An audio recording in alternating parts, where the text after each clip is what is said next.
here efficiency this early in our congressional term is tremendous.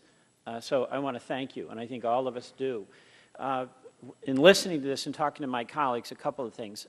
Number one, there does seem to be strong bipartisan cooperation and leadership on efficiency.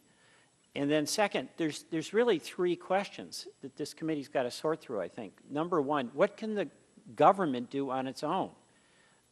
And Congressman Gardner and I are really focused on these energy-saving performance contracts, and I want to come back to this.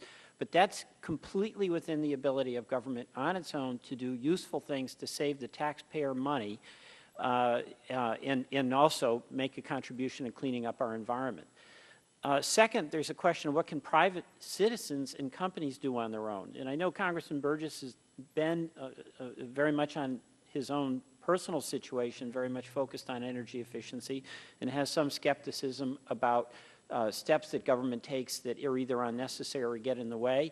Those are fair questions, and I hope our committee will ask those so that what it ends up that we do is helpful and doesn't get in the way of what private sector folks can do on their own.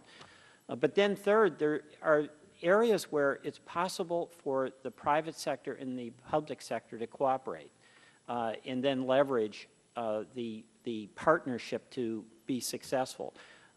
And Congressman McKinley and I are working on efforts to try to provide incentives to homeowners to be able to do things that otherwise they would not be able to do.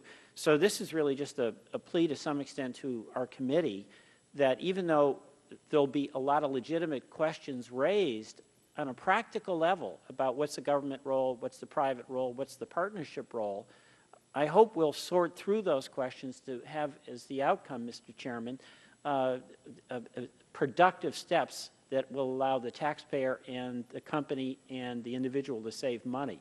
And this initial hearing is really helping us on our way.